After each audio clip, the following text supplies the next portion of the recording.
ওম শ্রী সাইরাম। নমস্কার বন্ধুরা, এই দোল পূর্ণিমার শুভ দিনে আপনাদের সবাইকে অঞ্জলিস ট্র্যাডিশনাল কুকিং ব্লগের পক্ষ থেকে জানাই শুভ অভিনন্দন। বন্ধুরা, আজ আপনাদের সঙ্গে শেয়ার করে নেব এক অজানা রহস্য। ইনি হচ্ছেন আমার মাসি শাশুড়ি মা। এনার মুখেই আমি এই ঐতিহাসিক মন্দিরের কথা শুনি, আর আমার খুবই ইচ্ছা হয় এই মন্দিরটি দর্শন করার আর আপনাদেরও দর্শন করাবার। এইখানে মাসিদের জমি ছিল।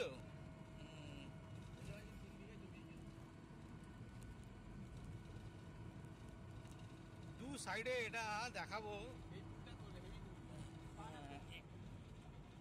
এটা তো একদম এই তো তুলছি তো পর পর পর পর ও ও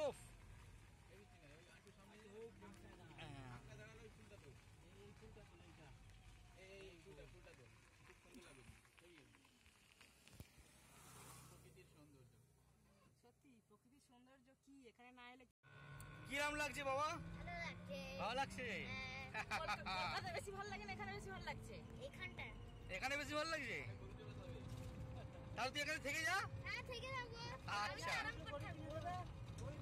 কাকা কি বলছে?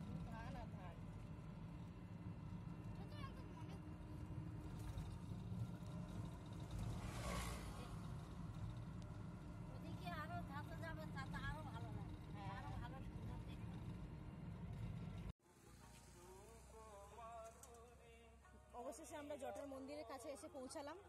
আপনারা পেছনে দেখতে পাচ্ছেন জটার মন্দির, গাছের আড়াল থেকে দেখুন, বুঝতে পারছেন কি না? এখন আমরা যত এগোবো তত মন্দিরটা আরো পরিষ্কারভাবে দেখতে পারবো।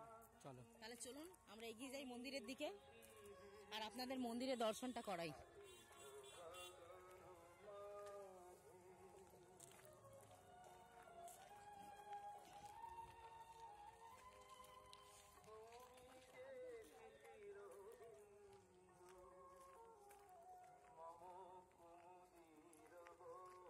মন্দিরের দুপাশে দেখুন ধান জমি, ধান জমিতে ধান হয়ে আছে। ঠিক আছে, মন্দিরের দুপাশে ধান জমি আছে, আর তারপর মাঝখানে মন্দির।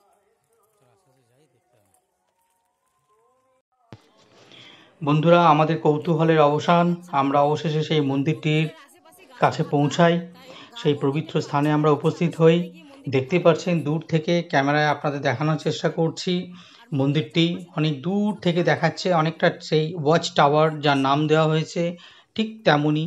কিন্তু মন্দিরটি, তাও বলে রাখি আপনাদের, মন্দিরটি আমাদের যে রায়দিঘি নদী, আপনারা নিশ্চয়ই রায়দিঘি সুন্দরবনের নাম শুনে থাকবেন।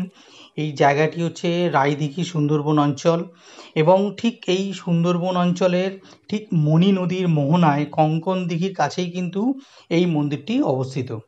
অ্যাকচুয়ালি এটা জানা যায় যে গভীর জঙ্গল পরিষ্কার করার সময় তখন এই মন্দিরটি আবিষ্কৃত হয়।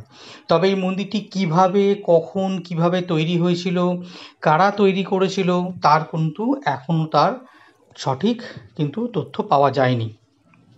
তবে এই মন্দিরটি আমরা যেটা শুনি যে আনুমানিক খ্রিস্টীয় 11 শতকে এই মন্দিরটি নির্মিত হয়েছিল, এবং জটাধারী শিবের নামানুসারে এই মন্দিরটির নাম দেওয়া হয় জটার দেউল। এবং এখানে আমরা এই মন্দিরের ভেতরে ঢুকছি, ঠিক দেখুন পুরো ব্যারিকেড দেওয়া, এখানে চারিদিকে সিসিটিভি ক্যামেরা লাগানো, এখানে কিছু নিয়মানুবর্তিতা দেওয়া রয়েছে, যেখানে কিছু বিজ্ঞপ্তি দেওয়া রয়েছে, কিছু নিয়মবিধি দেওয়া রয়েছে, যেখানে আমরা মন্দিরের কোনো অংশ বা অনেক ভগ্নাংশে সেখানে রাখা রয়েছে সেগুলোতে যাতে আমরা হাত না দিই বা কোনোভাবে আমরা কিছু ক্যারি না করি তার জন্য দেওয়া। ঠিক আছে, তো আপনারা দেখতে পাচ্ছেন এখানে দেখুন ব্লু কালারের যে বোর্ডগুলো দেওয়া রয়েছে, সাইন বোর্ডগুলো, সেই বোর্ডগুলোতে সুন্দর করে এখানে দেওয়া মন্দিরটি সম্বন্ধে কিছু হিন্দি, বাংলা, ইংরেজিতে এখানে লেখাও রয়েছে। এবং শুধু তাই নয়, এখানে দেওয়া আছে মন্দিরটি কত সালে নির্মিত হয়েছিল। তবে হ্যাঁ, মানে কত সালে নির্মিত বলতে কবে মন্দিরটি আবিষ্কৃত হয়, তবে এর আগে কবে মন্দিরটি কারা কিভাবে তৈরি করেছিল বা কিভাবে তৈরি হয়েছে তারও কিন্তু এখনও সঠিক তথ্য পাওয়া যায়নি বা জানা যায়নি। তবে এখানে যারা পুজো করেন, বহু পুরনো যেসব পুরোহিতরা রয়েছেন, তাদের সঙ্গে যখন আমরা কথা বলেছি তখন জানা গেছে যে এই মন্দিরটি বহু বহু পুরনো, এবং প্রায় এই মন্দিরটি হয়তো আপনারা উচ্চতা দেখলে বুঝতে পারবেন, এটি অ্যাপারেন্টলি যতটা আমরা দেখে মনে হচ্ছে যে খুব 50 থেকে 60 ফুট উচ্চতা লাগছে, কিন্তু অ্যাকচুয়ালি তা নয়। এই মন্দিরটির উচ্চতা প্রায় 100 ফুট। তার মধ্যে আপনার মোটামুটি 40 ফুটের মতো মাটির নিচে বসে যায়। যেহেতু বহু বছর পুরনো এই মন্দিরটি, এবং এই মন্দিরে প্রচুর প্রচুর রহস্য। আপনারা স্ট্রাকচারটা দেখলে বুঝতে পারছেন যে সামনে দেখুন কত পাথর, ঠিক আছে, একটা ভাঙা পাথরের ভগ্নাবশেষ এখানে পর পর সমানভাবে এখানে সাজানো রয়েছে। এই পাথরগুলো আমরা যখন দেখি, ওখানকার যিনি পুরোহিত ছিলেন, বহু পুরনো পুরোহিত, ওনারা কুলপুরোহিত, তাদেরকে যখন জিজ্ঞেস করেছি, ওনারা বলেছেন এই পাথরগুলো যখন থেকে মন্দির তখন থেকে এই পাথরগুলো এইভাবে রয়েছেন। তার মানে মন্দিরের বয়সের সঙ্গে সঙ্গে এই পাথরগুলোরও যে বয়স, সেটাও কিন্তু একদম সেই আপনার 900 বছরের পুরনো। তবে এই পাথরগুলো যেভাবে রয়েছে সেভাবেই কিন্তু এখানে রাখা। এখানে কিন্তু কেউ হাতও দেওয়ার সাহস পায় না, তার কারণ হচ্ছে এখানে চারিদিকে সিসিটিভি ক্যামেরা।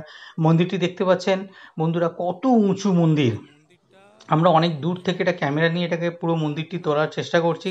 যদি একটু কাছে গিয়ে মন্দিরের উচ্চতার চেষ্টা করি দেখানো, তাহলে কিন্তু সম্ভব হবে না, হয়তো আমি পেছন দিকে পড়ে যাব।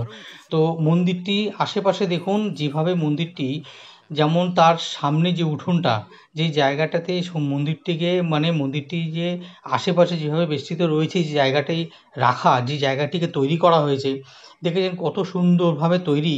এটি বহু বহু পুরনো একটা আদলে তৈরি করা রয়েছে একটা মন্দিরের।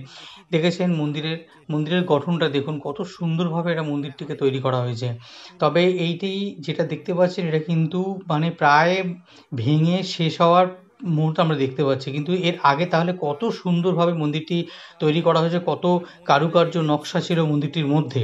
তবে মন্দিরটি আরও যে এই যে যত পোর্শন আমরা ওপরে দেখতে পাচ্ছি, ঠিক ততটাই তার থেকে অনেক প্রায় 30 থেকে 40 ফুট কিন্তু মাটির নিচে বসে যায়। আমরা আপনাদের দেখানোর চেষ্টা করি বন্ধুরা, যে মন্দিরটিতে যেখানে ঠাকুর রয়েছে, এখন হয়তো আমরা পুজো হয়, এই পুজোর জন্য এখানে ঠাকুর রাখা হয়েছে এবং একটা শিবলিঙ্গ রাখা হয়। ঠিক যেখানে শিবলিঙ্গটি রয়েছে, ঠিক তার ওপরে এমন জায়গায় প্রদীপ রাখা হয়েছে, মোটামুটি না হলেও প্রায় আপনার 20 থেকে 25 ফুট উঁচু। তার মানে ভেবে দেখুন যে আমরা একটা মন্দিরে যখন একটা শিবলিঙ্গ, সেখানে যখন পুজোটা দেওয়া হয়, তারপরে সে মন্দির এই প্রদীপ জ্বালানোর জন্য অত উঁচুতে প্রদীপ রাখার জায়গা, তাহলে কিভাবে সম্ভব ছিল সেটা, বা কিভাবে তারা প্রদীপটাকে অত উঁচুতে গিয়ে প্রদীপ জ্বালাতো? এটাও একটা রহস্য, যে তখন কারা কিভাবে এই মন্দিরটি পুজো করতো, তখন বা কিসেরই বা পুজো হতো। আমরা যখন আমরা এখানে ভেতরে গিয়ে দেখার চেষ্টা করছি যে মন্দিরটির ভেতরে, ঠিক আছে, অ্যাকচুয়ালি তো এখন যে আমরা দেখলাম সেটা হচ্ছে মন্দিরের ভেতরে বিভিন্ন ঠাকুরের মূর্তি রয়েছে, কিন্তু শিবলিঙ্গটিও বর্তমান। তবে দেখতে পাচ্ছেন, দেখুন বন্ধুরা, এই যে মন্দিরটিকে আমরা যখন একটু জুম করে দেখানোর চেষ্টা করছি, দেখুন ওপরে আমরা দেখলাম যে তার বা কিছু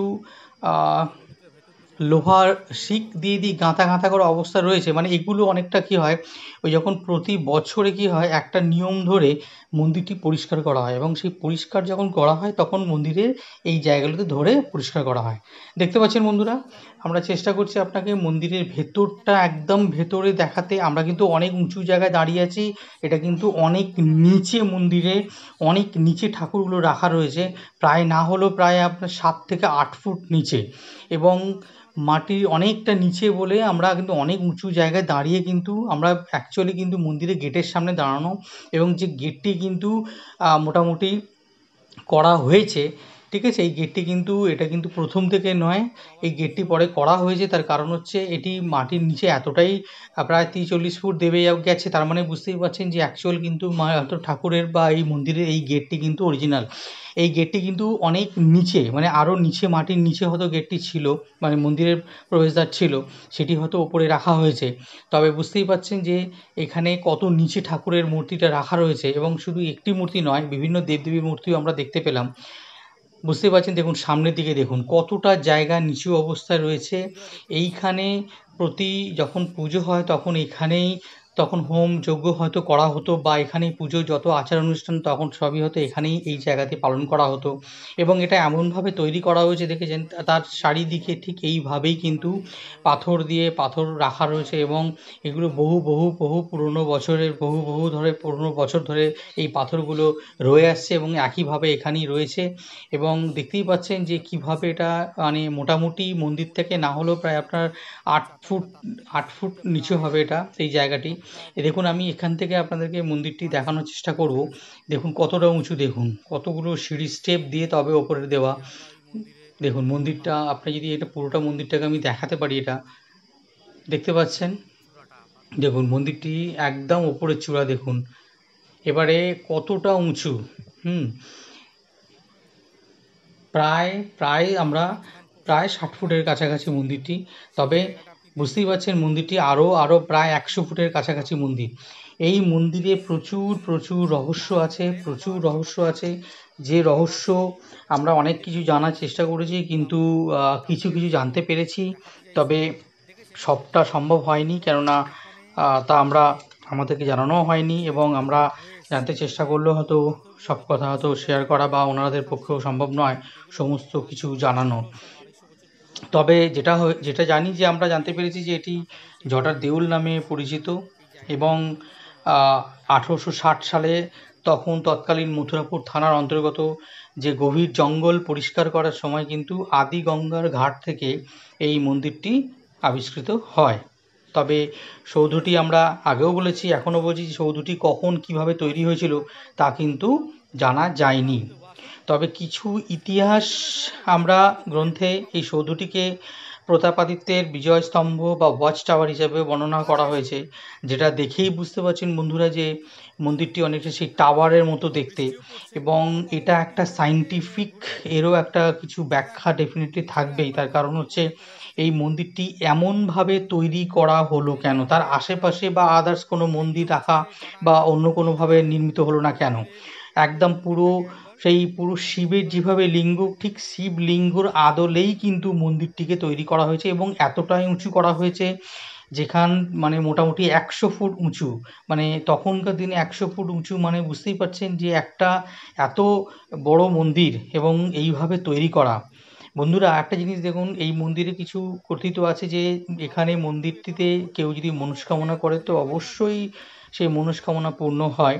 এবং তার জন্য আমরাও কি করেছি, আমি আমার মিসেসকে দিয়ে তার মনস্কামনা পূর্ণের জন্য আমার বাচ্চাটিকে দিয়ে বললাম যে একবার এখানে মন্দিরটি 2-3 বার একবার প্রদক্ষিণ করতে। 3 বারের মতো এখানে মন্দিরটিকে পরিদর্শন করতে হয়, পরিপাক করতে হয়, করার পরে তারপরে আমাদের মন্দিরে এসে এখানে বাবার কাছে যদি তুমি মনস্কামনা রাখা যায় তাহলে সেই মনস্কামনা সত্যি পূর্ণ হয়। মন্দিরটি দেখুন, আশেপাশে তার পরিবেশ দেখুন, এটা পুরোটাই কিন্তু সুন্দরবন অন্তর্গত। এই জায়গাগুলো পুরোটাই জঙ্গল ছিল, তবে এখন এটা আস্তে আস্তে পরিষ্কার করে জায়গাটিতে বসতি গড়ে তোলা হয়েছে। তবে এই জায়গা থেকে একটু আপনি যদি আরও প্রায় 1 কিলোমিটার যদি একটু পিছিয়ে যান তাহলেই দেখতে পাবেন জায়গাটিতে পুরোটাই কিন্তু এখনও জঙ্গল, মানে আমরা সেই সুন্দরবন এরিয়াতেই কিন্তু ঢুকবো। বন্ধুরা আপনারা ভালো লাগবে ডেফিনেটলি। বন্ধুরা আপনাদের অবশ্যই ভালো লাগবে এবং ভালো লেগেছে আশা করছি। আপনাদের সবাইকে আমরা সঠিক ইনফরমেশান দিতে পেরেছি। একটা নতুন ঐতিহাসিক জায়গার ঘটনা, নতুন ঐতিহাসিক একটা স্থানের আপনাদের সবার সামনে রাখতে পেরেছি তার রহস্য। তো ভালো লাগলে অবশ্যই আপনারা লাইক করবেন, শেয়ার করবেন আর বন্ধুরা প্লিজ সাবস্ক্রাইব করবেন। ততদিন ভালো থাকবেন, সুস্থ থাকবেন। নমস্কার।